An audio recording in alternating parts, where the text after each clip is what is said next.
Mas umas poucas coisas tenho contra ti, porque tens lá os que seguem a doutrina de Balaão, o qual ensinava Balaque a lançar tropeços diante dos filhos de Israel, para que comessem dos sacrifícios da idolatria e se prostituíssem. Apocalipse capítulo 2, versículo 14. Esse texto aqui faz parte da revelação que Jesus Cristo deu ao apóstolo João à igreja de Pérgamo. Ela que faz parte das 7 igrejas da Ásia, em que João escreve as divinas revelações que ele teve ali na ilha de Patmos enquanto estava preso. Jesus ele fez uma crítica a essa igreja, a igreja que estava casada com o mundo, que havia ali alguns que seguiam a doutrina de Balaão. E o que seria, Balaão? Nós precisamos consultar o Antigo Testamento, no livro de Números, nos capítulos 22, 23 e 24, onde narra a história desse personagem. Ele que era um profeta muito conhecido naquele tempo, no período da migração do povo de Israel à terra de Canaã. O rei Balaque, o rei dos Amonitas, ele ficou apavorado com o crescimento do povo de Israel.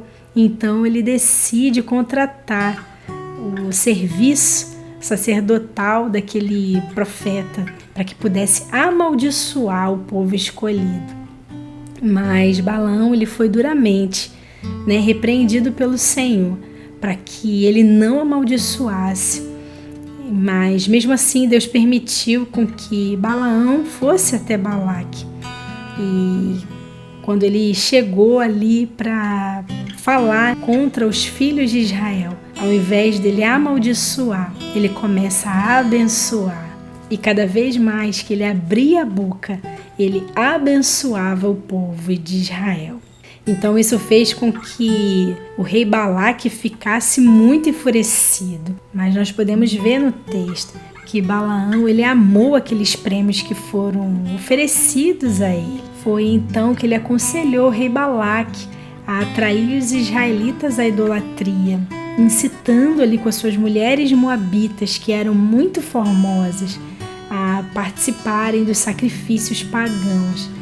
E então o povo de Israel ele caiu nesse pecado. Então a doutrina de Balaão consiste em lançar tropeços, fazer com que o povo de Deus ele caia em prostituição espiritual, ele deixe de adorar o seu único e suficiente, verdadeiro Deus, para adorar outros deuses de outras religiões. A doutrina de Balaão consiste em fazer essa mistura do paganismo dentro das igrejas, o mundanismo dentro das igrejas, essa aceitação. Na igreja primitiva, o apóstolo Paulo, João, Pedro e também Judas, irmão de Tiago, eles alertaram a igreja sobre esses falsos mestres e falsos irmãos que entram, se infiltram ali dentro do corpo de Cristo com o objetivo de adoecer, de fazer enfermar os irmãos até que aquela igreja venha morrer, fazendo com que eles aceitem a cultura pagã no meio dos servos do Senhor. E no sentido espiritual, são chamados de heresias, que nós recebemos do alimento espiritual através das palavras de Jesus. E as heresias, elas vêm na tentativa de misturar aquilo que é verdadeiro com aquilo que é falso. É o verdadeiro pão com fermento que nós não podemos aceitar, porque o pão, o alimento espiritual, ele é como o pão, E o pão, nos tempos bíblicos, ele deveria ser sem fermento, porque o fermento, ele representa o pecado. E o que o fermento faz na massa? Ele faz inchar. Um pouquinho de nada de fermento faz com que a massa já comece a inchar, já comece a mudar, aquilo que era para ser o original. E passamos a viver uma mistura No versículo 13, Jesus diz assim: eu sei as tuas obras e onde habitas, que é onde está o trono de Satanás. Então, todas as vezes em que existe, essa prostituição religiosa no meio da igreja, ali tem o trono de Satanás. E não pense que isso é explícito, o trabalho desses falsos mestres e falsos irmãos é bem secreto. E muitas vezes o satanismo infiltrado nas igrejas, eles se utilizam de magia negra, que é o manusear forças ocultas e sobrenaturais a fim de prejudicar o outro. Se Satanás não consegue derrotar uma igreja, ele ingressa nela através dessas pessoas. Orações contrárias também são parte da magia negra. O fato de você desejar que algo ruim aconteça com alguém, isso faz com que o mundo espiritual ele comece a se agitar e ali demônios são evocados para que possam cumprir o seu desejo. E há muitos que pagam também sacerdotes que fazem magia negra para prejudicar os seus inimigos através dos seus trabalhos e orações. E acredite, isso tem entrado cada vez mais no meio dos crentes. Mas quem é o alvo mais fácil para que esses homens, levados por Satanás, possam fazer o seu trabalho no meio dos irmãos? São os cristãos que acabam se deixando levar pelo comportamento mundano, praticando as obras da carne.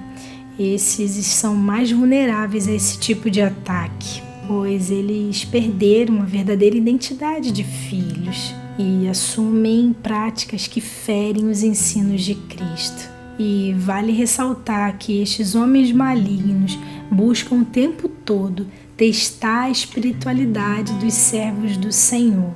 E quando eles acham um coração cheio de mágoa, cheio de inveja, cheio de malícia, de cobiça e de toda sorte, dos frutos praticados, das obras da carne, eles vão tentar controlar essas vidas para que elas briguem uns com os outros e assim causar toda sorte de enfermidades e problemas dentro das igrejas. E como podemos fazer para neutralizar tudo isso? Primeiramente, viver uma vida de santidade ao Senhor, de obediência ao senhorio de Cristo, ser um crente cheio do Espírito Santo, que produz o fruto do Espírito, e depois assumir o chamado de Cristo. E aos que estão longe da sua função espiritual, eu quero dizer que negligenciar o seu chamado vai fazer com que o outro se beneficie disso, porque é uma estratégia maligna. Jesus, ele conta com seus verdadeiros amigos na pregação do evangelho genuíno. E se você não for, Deus vai levantar outro no seu lugar.